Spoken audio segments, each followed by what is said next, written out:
¿Qué amigos? Bienvenidos a 2.5 Gasteiz, 26 de octubre del 2015, bueno, un arranque de semana para nosotros especial, porque sí que es verdad que hacíamos cuentas, y les confieso la conversación fuera de cámaras, estábamos hablando de cuándo hacíamos ya un año en este programa, en el 2.5 Gasteiz, y lo hicimos el día 20, el pasado día 20, como hicimos ya un año al frente de este programa y en esta, por cierto, en esa segunda temporada que hemos arrancado, nada, hace exactamente mes y poco. Bueno, pues estamos de aniversario, si me lo permiten, cuando haya pasado ya el día, bueno, para nosotros estamos dentro del aniversario. Y es un verdadero placer y un verdadero lujo poder estar y poder decir que hemos cumplido un año con ustedes. Bueno, dicho esto, vamos a arrancar este día 26 de octubre y lo vamos a hacer como lo hacemos, venimos haciéndolo en las últimas semanas, y es seguir hablando un poco más de política. Lo hicimos cuando el Ayuntamiento de Vitoria-Gasteiz empezaron a negociar los presupuestos, la presentación de todas y cada una de las carteras de todos y cada uno de los concejales de área que tenían responsabilidad. Bueno, pues en la Diputación estamos en la misma tesitura. Han presentado, cada uno de los diputados de área han presentado ya su programa de alguna forma para lo que va a ser la legislatura, y han cumplido los 100 días del gobierno de Ramiro González, en el que, bueno, pues a todos y cada uno de los políticos que pasan por este plató les preguntamos por esos 100 días y hacemos una valoración también de las posibles ideas o, si me lo permiten, enmiendas totales o no parciales, etcétera, a los presupuestos que también se están negociando en la Diputación Foral de Álava, lo cual estamos hablando de cosas importantes, porque de lo que se firme o los acuerdos que se lleguen aquí a unas semanas o un mes y algo, bueno, pues dependerá del devenir de las políticas económicas, sociales, culturales, etcétera, etcétera, etcétera, de la Diputación Foral de Álava. Bueno, nosotros esta semana hemos querido arrancarla con José Damián García, Dirabasí. Egunon, buenos días. Egunon, muy buenos días. Creo que es la tercera vez que te sientas conmigo en este plato ya. Si no me equivoco, es la tercera. La tercera vez, aquí, ¿no? Bueno, José Damián, gracias. Primero, felicidades por este aniversario, sí, llegando a las casas de la gente de Vitoria-Gasteiz y de Álava. Y bueno, pues encantado de estar aquí una vez más. Además, te decía que es que cuando tú has llegado estábamos hablándolo. Me recuerdo que lo estábamos aquí hablando. Bueno, ¿cuánto tiempo llevamos? Tal, oye, pues joder, pero si habremos hecho una... Dudábamos, porque sí que es verdad que cuando arrancamos el programa ya hace un año, dudamos si arrancar la primera semana de noviembre o la última de septiembre.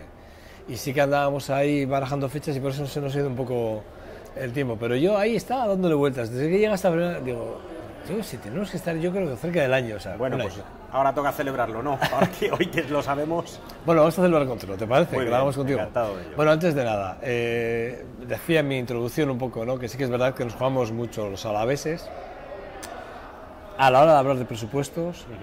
Si cabe, a la hora de hablar de pactos, a la hora de hablar de iniciativas y a la hora de enmendar o no, parcial o total, o bueno, lo que se crea oportuno, ¿no? Pero sí que es verdad que nos jugamos mucho en estos presupuestos.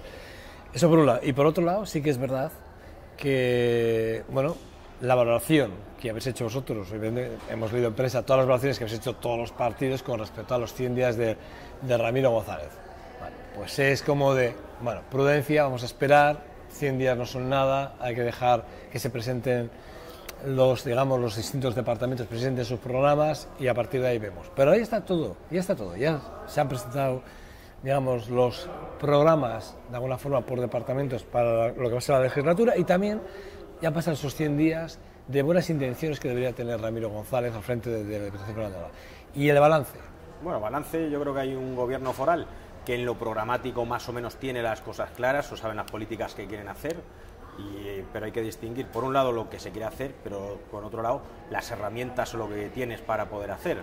Y una herramienta clave que tienes, pues es el dinero, son las políticas fiscales. Las políticas fiscales que han llevado a cabo hasta hoy bien han sido seguir las políticas del PP, en cuanto a reducción aparente de impuestos y demás, y luego sobre todo el esperpento que hemos vivido con el IAE, con el impuesto de actividades económicas, donde se han estado trabajando a toda máquina para cambiar a ZOC, ¿no?, para cambiar al efecto un impuesto tan solamente para el caso de Vitoria-Gasteiz y tan solo para las grandes empresas del territorio, o del municipio, solamente para las que facturan más de 2 millones de euros al año, que no es cualquier empresa. Y bueno, cuando ha llegado a un acuerdo en el ayuntamiento al retirar esa norma foral, eso sí que deja pues ya una señal de que pueda llegar en un momento dado un lobby de presión, en este caso la SEA, el Sindicato de Empresarios Alaveses, y plantear una cosa al gobierno foral y se ponga toda máquina a trabajar en beneficio solo de unos pocos, insisto, no del conjunto de las pymes o de los autónomos, que sí hay que trabajar por ellos, sino de unas pocas empresas, y que se haya planteado eso, pues es un mal síntoma, pero aparte, claro, ataca directamente a las haciendas locales, y si no se tiene dinero, pues luego difícilmente vas a poder hacer políticas. Damián, pero ¿cuál sería la receta en este caso? Porque, claro, quiero decir, sí que es verdad, y lo hemos comentado con muchos partidos ya, con muchos, digamos, portavoces, ¿no? Además, lo hemos comentado con portavoces tanto del Ayuntamiento como de la Diputación. Pero ¿cuál sería la receta? Quiero decir, en el fondo, ¿de qué estamos hablando? Estamos hablando de un impuesto que solo grava simplemente por tener una actividad determinada y por un volumen de ventas sin tener nunca en cuenta la cuenta de explotación. Quiero decir, de alguna forma es también injusto, ¿no? Si lo vemos así es injusto, ¿no? Es verdaderamente injusto, pero ¿cuál sería la clave? En ese sentido se podrían haber buscado exenciones, por ejemplo, en empresas que tuvieran pérdidas, o dependiendo que fuera más progresivo en cuanto al volumen de facturación. No tiene por qué ser todo o nada. También hay que citar una cosa, que en todo el Estado, salvo en Vizcaya y Álava, este tributo se paga a partir del 1 millón de euros. Aquí es a partir de los 2 millones de euros, es a partir del doble, aquí en Vizcaya, los dos únicos territorios de todo el Estado español. Por tanto, claro, pues se podría haber ido en una modificación de la norma para que no hubiera esa supuesta injusticia, pero no en todo caso en modificarlo en la manera en que se planteaba.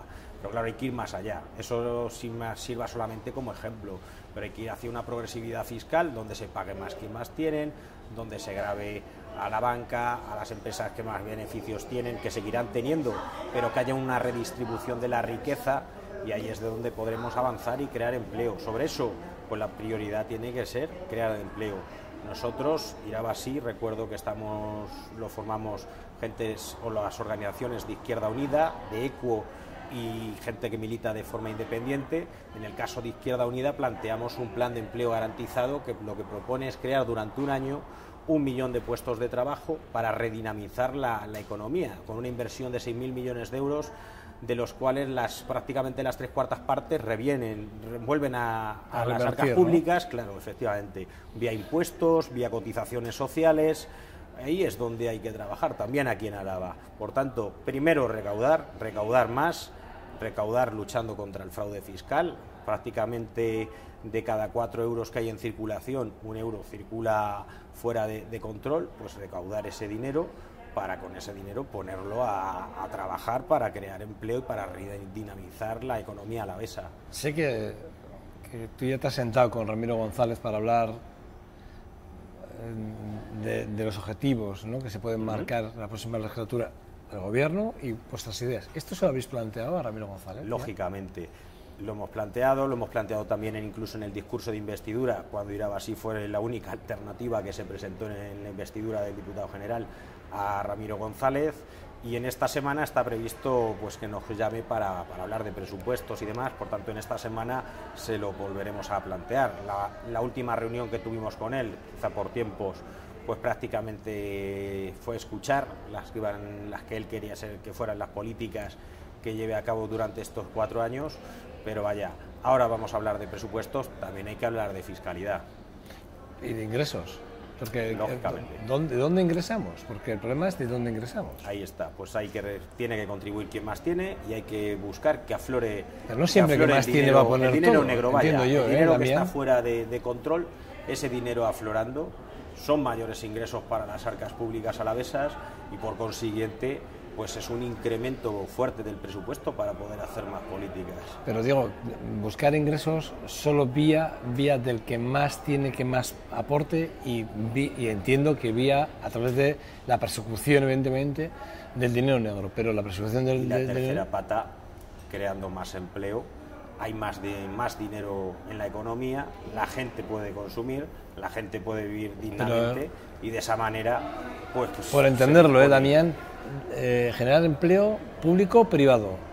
de las dos maneras. Nosotros, como primer plan de choque, el plan de empleo garantizado, lo que plantea que en lugar de darse directamente rentas, quien esté en disposición de trabajar se le garantice que pueda acceder a un puesto de trabajo en sitios donde ahora no se están cubriendo, pues mantenimientos forestales, rehabilitación energética de edificios, mayor atención a personas dependientes que en muchos casos no están cubiertas.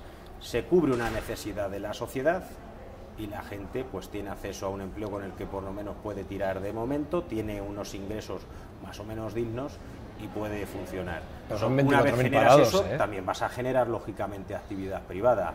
Pero Por tanto, la economía va en cadena. Pero 24.000 parados, ¿eh? Exactamente. A ver dónde colocamos 24.000 parados. En el momento que no creo que todo público no puede ser, imposible. Lógicamente, pero en el momento que das facilidades por un lado para que se creen puestos de trabajo en las empresas, para que tengan más facilidades, que una parte ya la estás derivando a ese empleo que digo público, pero que va a generar más actividad, pues si creas 10.000 puestos de trabajo, luego vas a generar más puestos de trabajo directos. Y además entiendo que empleo de calidad, no estamos hablando de cualquier tipo de empleo. Cuando hablamos del público, empleo de calidad. Tiene que ser empleo de calidad. Nosotros, por ejemplo, en el próximo pleno de control vamos a hablar de Indesa, de la empresa de inserción social de Diputación, en la que trabajan personas que tienen alguna discapacidad y por un lado se encuentran con que se están dando casos que a los 3 años, en lugar de renovarles, pasarles a indefinidos, no les renuevan, aplican unos criterios estrictamente de productividad en lugar de la inserción social que debe tener esa empresa, pero por otro lado tiene unas condiciones pues muy miserables, vamos a llamarlo claro, sueldos de en torno a 700 euros que impiden que a estas personas que ya tienen las dificultades que es tener alguna discapacidad, encima tienen pues con sueldos de en torno a 700 euros, con los cuales pues es muy difícil que se puedan emancipar. Es una cosa curiosa, porque me hablabas de que las políticas del PNV son continuistas de las del Partido Popular, pero a la vez estamos viendo cómo Euskal Herria Bildu está próximo al PNV para sacar probablemente el acuerdo este año presupuestario adelante, que además no pueden ser solos, necesitan mucho más apoyo. Es decir, aquí era por los 26 y solo suman 26 si son socialistas, PNV y en ese caso Euskal Herria Bildu. Es decir, en ese sentido, sí que de alguna forma yo no veo muy próximo a Euskal Herria Bildu de las políticas del Partido Popular. Yo no las veo, ¿eh? Hombre, yo espero que no. Yo un poco al hilo de lo que estás diciendo tú, una dinámica más de izquierdas. En lo que ellos vean de pactar, tendremos que ver qué es lo que pactan. Pues parece ser que están teniendo un diálogo fluido. No sé si eso va a plasmar en un acuerdo presupuestario, un diálogo cordial le llaman ellos. Diálogo cordial, que lo llaman ellos. Pero vaya, estaremos atentos, pero nosotros tenemos claras cuáles tienen que ser las políticas. Tiene que ser que se recaude más dinero, tiene que ser que la prioridad sea crear empleo, tiene que ser que se garanticen los servicios sociales, tiene que ser que tengamos una Álava sostenible, que haya una sostenibilidad en cuanto al transporte, en cuanto al modelo energético, en cuanto al desarrollo de nuestra agricultura y garantizar que la gente pueda vivir en el medio rural. Hoy hemos visto que hoy, por ejemplo, entran en funcionamiento varias líneas en Álava Central y demás. Son pasos que son positivos, pero por ejemplo, hablábamos antes de son líneas nuevas, algunas son nuevas, de la situación que hay en el corredor ferroviario que cruza Álava de oeste a este y que cruza también Vitoria-Gasteiz, precisamente de oeste a este. Bueno, pues en tanto sabemos la situación que tiene ese corredor ferroviario, pues hay que darle un mayor aprovechamiento para que no pasen los trenes de largo, sino para que haya un servicio de cercanías que vertebre todo el territorio y lo conecte con 2 cabeceras de comarca que, aun no siendo del territorio, su ciudad de referencia Vitoria-Gasteiz. Me refiero a Miranda de Ebro y Alsasua. Tenemos que aprovechar este corredor con una línea de cercanías que contemple paradas urbanas en Vitoria-Gasteiz y que por tanto pues dé un servicio mejor a los alaveses y que facilite que nos podamos desplazar a través de ahí. Ya que entramos en este tema, y efectivamente, como lo hemos comentado fuera de cámaras, además yo estaba indignado, soy de los indignados, ¿eh? No, pero sí que es verdad que, hablando un poco de la situación que viven ciertos barrios, ¿no?, del este y del oeste de Gasteiz y que estamos viendo, ¿no?, evidentemente, que hay que darle salida, y el debate del tranvía, el BRT, que está encima de la mesa, es curioso porque vosotros también habíais hablado hace unas semanas con el tema del tren de alta velocidad, del TAP, habéis hablado, ¿no?, evidentemente, el derroche de dinero que se está invirtiendo, y es que curiosamente conocíamos semanas pasadas que digo semanas pasadas, luego he escuchado una noticia más, pero hace 2-3 semanas concretamente, a principios casi de mes, vimos un informe de Adif en el que hablaba que es donde luego han salido las noticias, pero sí que de ese informe, de informe de Adif, que somos el segundo país con más líneas de tren de alta velocidad del mundo, o sea, después de China somos España, ¿no? Y sí que es verdad que se está viendo que los números evidentemente son deficitarios, pero donde los haya, y además es más por pasajero, es decir, está demostrado que no llevan la cantidad de pasajeros necesarias, ¿no? Y probablemente sea no que esté mal la idea del tren de alta velocidad, sino esté mal estructurado y han sido más decisiones políticas visionando económicamente no sé qué acuerdos que otra cosa, es lo que me da la sensación a mí, ¿eh? No sé. Yo creo que es un modelo erróneo que ya denunciamos, precisamente yo milito en Izquierda Unida pues ya desde hace tiempo, con otras formaciones como ECU o Mi Costa, que también son críticas, vaya, que están con nosotros en mirado así, pero que era lo que en la plataforma estatal en defensa del ferrocarril público se denunciaba como el modelo todo AVE, todo modelo de alta velocidad española. Y ese modelo todo AVE lo que supone es que no se invertía en el ferrocarril normal, al cual se cuidaban de llamarlo convencional, porque convencional es despectivo, es peyorativo, vaya, y sobre eso no había para el tren de la gente o el tren do povo, que lo llaman en Galicia, ¿no?, las coordinadoras de allí, el tren del pueblo, no había dinero tampoco para el mercancías, y hemos visto pues como los viajeros y las mercancías se han ido desviando a la carretera. Claro, si hoy ya tenemos, para hacer un viaje de Vitoria a Madrid, pongamos, que tienes el billete en autobús, en Alsa, a 27-28 euros, y el billete en tren, lo vas a sacar en el mismo momento, son 48 euros. El día que esté el AVE, posiblemente ese billete pues va a rondar los 80 euros.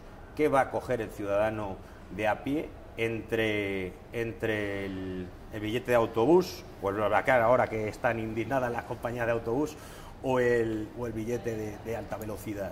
Pues derivan a la carretera. ¿Qué hay que hacer? Hay que tener líneas que den altas prestaciones, que permitan que los trenes rueden más rápido. No tienes por qué ir a 350 kilómetros por hora, puedes ir a 200 kilómetros por hora de velocidad comercial y en 2 horas estás en Madrid. Es un tiempo muy aceptable.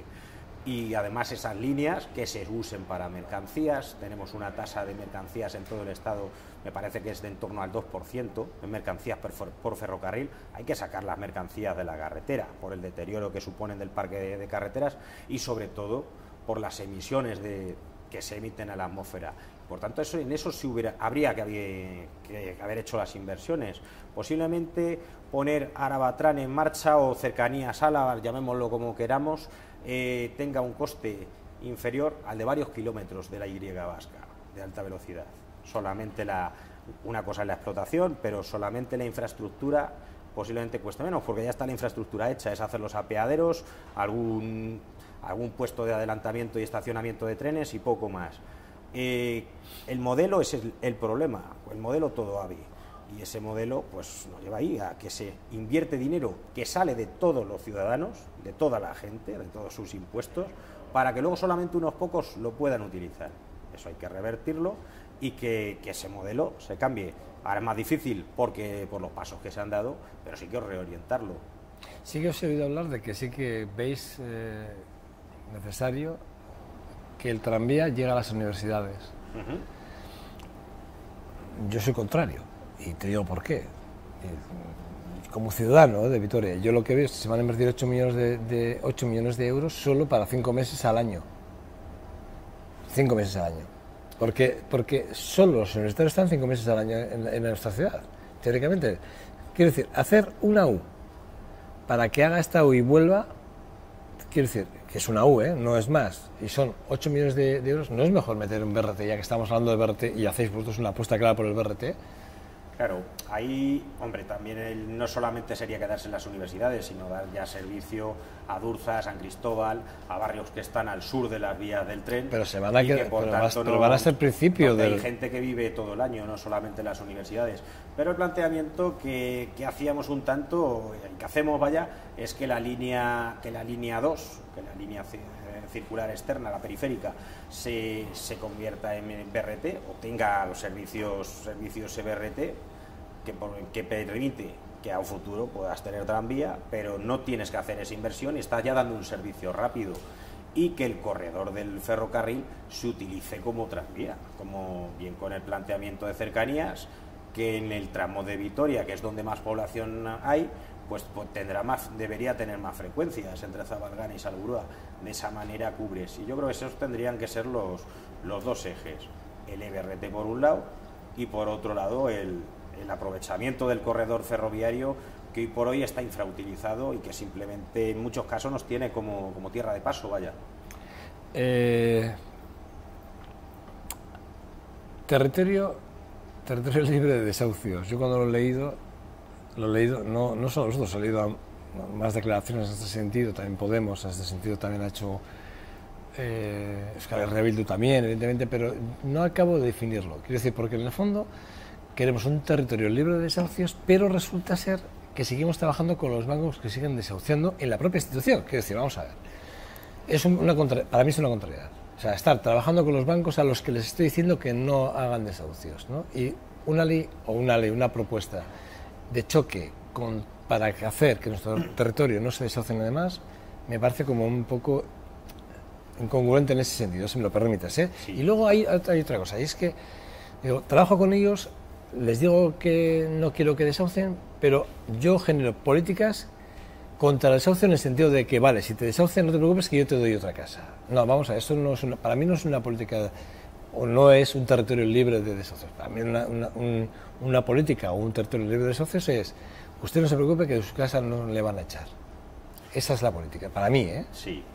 Bien, ahí hay que separar varias cosas. Por un lado está la ley hipotecaria, que es una competencia estatal, que no es una competencia de Diputación, y por tanto ahí nosotros, en tanto no somos un Estado independiente, ya no Euskadi sino Álava, pues difícilmente podemos cambiar la ley hipotecaria.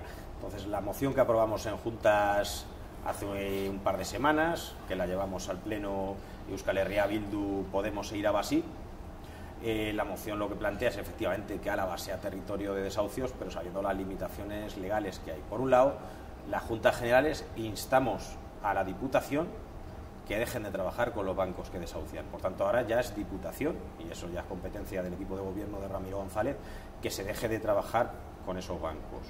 Por otro lado, claro, en la medida que nosotros no podemos cambiar la ley hipotecaria, pues lo que podemos hacer es buscar alternativas habitacionales desde Gobierno vasco, desde Diputación, desde los ayuntamientos, no solo Vitoria-Gasteiz, porque claro, aquí centramos mucho en Vitoria-Gasteiz, pero en nuestro caso representamos a todo el territorio de Álava, desde los ayuntamientos, a que quien le dejen en la calle por lo menos se le dé una alternativa y de esa manera se esfuerce. Pero eso, la ley hipotecaria se cambia a partir del 20 de diciembre, que son las elecciones generales, con alternativas que desalojen al Partido Popular del Gobierno. Por eso, pues, hay formaciones que estamos defendiendo que haya una unidad popular para desalojar al Partido Popular del Gobierno, y en la forma de cambiar eso. En tanto, claro, pues era lo que hablábamos con el tema de muchas infraestructuras, que hay parches. Esto, desgraciadamente, es un parche. El problema de fondo es esa ley, o más allá de eso, el problema de fondo es el capitalismo que todo lo devora, que no le importa que la gente se quede en la calle, le importa el mayor beneficio, y si se queda una familia en la calle, eso es un mal menor, si acaso lo pueden llamar mal, vaya. Pero sí que es verdad que efectivamente la ley hipotecaria es una ley que es a nivel estatal y que hay que modificarla que es en el Parlamento. Y es verdad que el próximo día 20 de diciembre es importante porque ese tipo de cosas podrían empezar. Pero la sensación que me da a mí es que venimos a nuestro territorio, como nosotros, perdón, como Álava, me da lo mismo. Pongamos Burgos, me da igual, ¿eh? En el fondo, cuando hablamos de pequeñas localidades que son la suma de muchos diputados en Madrid, es lo de Treviño, ¿no? Es lo de, no, mire, o sea, Treviño es Burgos y Álava nunca va a ser, ¿no? Y vas a Madrid, aquí los partidos defienden una cosa y van a Madrid y defienden otras. Y, oye, pero tú y yo no jugamos en el mismo equipo, sí, pero tú metes el gol allí que yo de vez en cuando meto uno aquí, ¿verdad? O sea, oye, no, pero que es que tenemos que sumar, ¿no? No pasa nada. Yo un gol en propia puerta, déjame que meta, ¿no? De vez en cuando, ¿no?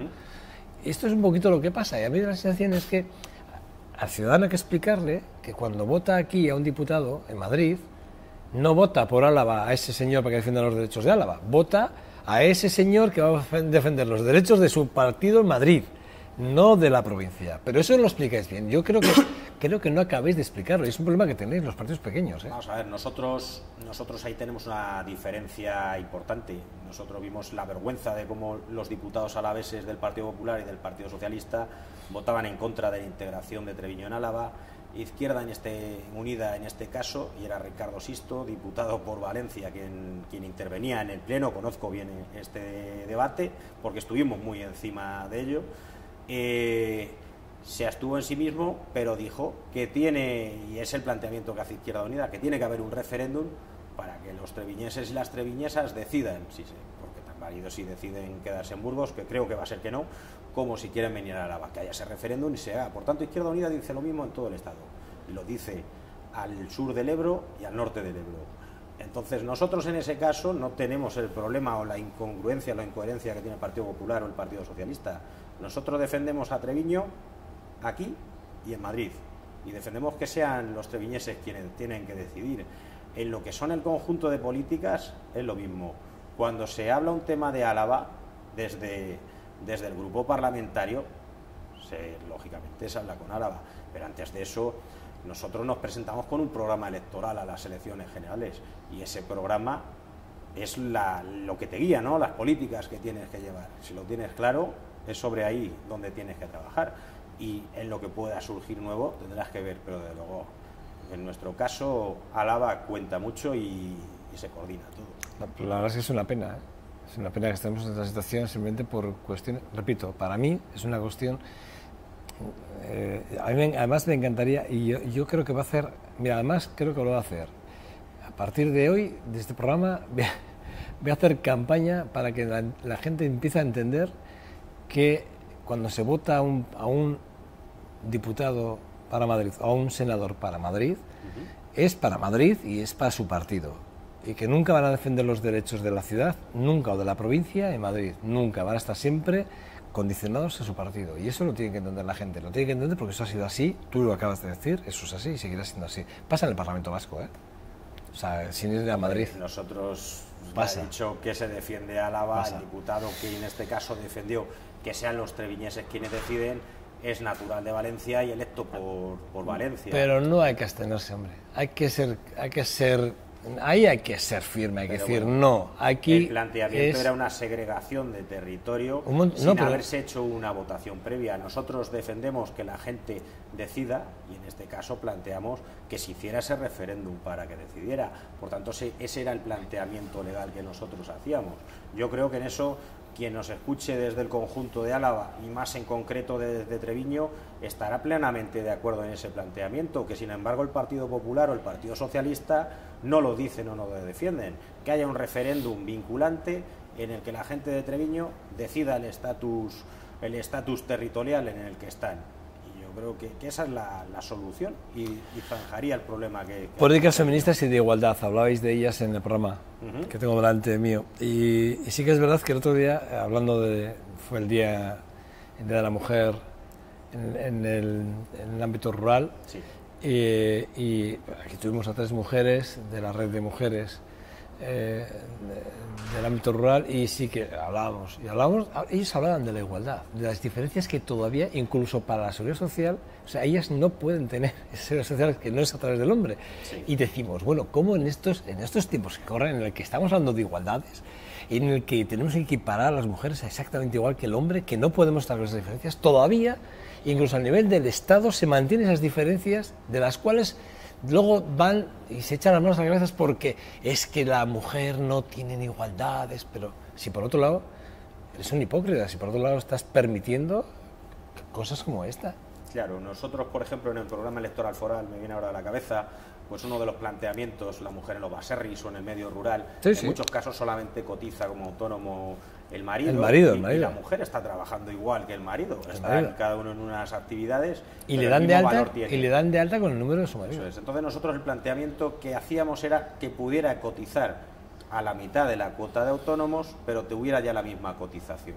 Yo creo que sería una solución, posiblemente no sea la mejor, pero desde luego que avanzaría mucho más en la igualdad de las mujeres, en ese caso en el ámbito rural, en cuanto a sus cotizaciones y en mejoras. Luego tenemos, pues claro, problemas como la falta de autonomía en cuanto al transporte, en cuanto a las dificultades de servicios, con la brecha digital que hay en el medio rural a la vez, donde en muchos casos no hay ni cobertura o de telefonía móvil o de internet. En todas esas cosas hay que avanzar para que haya una plena igualdad. Pero vaya, yo sí recalcaría, por ejemplo, medidas concretas, vaya, como esa. Para claro que no tenemos mucho más tiempo, pero como vamos a estar durante todo el año más con cosas más concretas, nos vamos a ver más. Son 3, pero serán 4 o 5 durante todo el año seguro. Pero para acabar, sí que es verdad que me gustaría, no es pecata, el tema de devolver los abonos al Baskonia, que si lo habéis hecho vosotros y lo han hecho los de Podemos, el resto de partidos no sé si lo han hecho. A mí me parece bien, lo veo con muy buenos ojos, me parece que es, efectivamente, yo no sé, tampoco entiendo por qué el Baskonia lo hace, ni el Deportivo Alavés lo debería hacer, ni si alguien más lo hace o debería dejar de hacer, pero sí que es verdad, privilegios, ¿por qué? Vosotros tenéis que tener privilegios que otros ciudadanos no tienen, simplemente por tener un cargo político, ¿no? Eso es así. Pero no es pecatamiento, entonces no estamos hablando de cosas que, bueno, que en el fondo al ciudadano, bueno, es un gesto. Claro, son gestos, pero que un tanto marcan el ADN que tienes, no el ADN político. Claro, va desde esos detalles, desde devolver los abonos del Baskonia o del Alavés en el caso de ayuntamiento, en el caso de Junta solamente se nos ha mandado del Baskonia, pero tenemos por código ético de Irabasí bien claro que no podemos aceptar regalos en función del cargo, por lo menos regalos de volumen. No sé si tomarme un café ahora aquí en el estudio ya sería un regalo o no, vaya. Pero en sería una invitación. Claro, sería una. Pero lo cierto y verdad es que estas cosas, pues nosotros no las podemos aceptar. Yo en el caso del grupo mixto, pues fueron 2 abonos, el otro abono lo di al otro representante del grupo mixto, pues no sé qué hará con él, pero nosotros, nuestro código ético nos dice que tenemos que hacer eso y lo hacemos. ¿Por qué? Pues porque igual se empieza por ahí y se acaba pues con lo que estamos viendo, por ejemplo, ahora está saliendo en Cataluña, con el tema del 3%, que ha sido bastante más del 3% en muchos casos. Sí, en muchos casos sí. Sí, un amigo mío que trabaja como comercial en el sector de construcción, de maquinaria, cuando el caso del Carmel, que se hundía, y Maragall decía que el problema era el 3%, me decía, oye, si solo hubiera sido el 3%, y por los papeles de Bárcenas, claro, pues si tú cortas desde la raíz estos gestos de prebendas o tal, será mucho más fácil evitar malas prácticas que nos traen tantos problemas a la sociedad y que sirven tanto de vergüenza, ¿no? No corren buenos tiempos para la Izquierda Unida, ¿eh? Yo creo que sí, yo creo que ahora mismo la trayectoria para Izquierda Unida, vamos a ver, la trayectoria verdad, que hace un año estábamos en una expectativa de voto, hace un año y poquito, antes de las elecciones europeas, de cara a generales, del 16 y pico %, de casi el 17%. Hoy esa expectativa de voto es la misma que suman Izquierda Unida y Podemos, la misma que suman lo que sería una unidad popular. Yo no sé si para este viaje harían falta estas alforjas, vaya, pero lo cierto es que tenemos una trayectoria ascendente. Yo creo que con Alberto Garzón como candidato a las elecciones generales está empatizando bien, está llegando el discurso a la gente, porque es un discurso coherente y es un discurso de izquierdas y ante todo es un discurso honrado, no es un discurso como una veleta que varíe en función de tal o de las encuestas, sino que tiene una claridad y una firmeza, y la trayectoria que vemos pues es como se está recuperando en las encuestas. Y como también, a pesar de que, bueno, pues se nos dice que en las últimas elecciones autonómicas que los resultados han sido malos, bueno, la verdad es que han sido los segundos mejores resultados en elecciones municipales, los segundos mejores, después del año 95, en cuanto a resultados de obtención de números de concejales. En Euskadi se ha subido también un montón en número de concejales. Nosotros hemos dicho una cosa muy clara. que habiendo unidad popular es como se pueden cambiar las cosas. Así lo hemos visto en ayuntamientos como en Madrid y en Barcelona, así hemos visto como la iniciativa Irabasí pues ha conseguido obtener unas representaciones importantes en las 3 capitales vascas, aquí en Diputación de Álava, se podría haber conseguido de haberse hecho en las diputaciones esa unidad, ¿no? En las juntas generales, pues unos resultados mucho mejores que por separados, y por tanto yo sí soy optimista y creo que Izquierda Unida va para adelante y va a ser pieza clave de aquí al 20 de diciembre y después del 20 de diciembre también. José Damián García, es que regreso, muchas gracias. Bueno, nada, tendremos, como bien he dicho, lo tendremos más a menudo seguro, como a todos los diputados forales, representados o no, van a estar con nosotros en este programa. Sin más, pausa para la publicidad y regresamos en 2 segundos. Hasta ahora.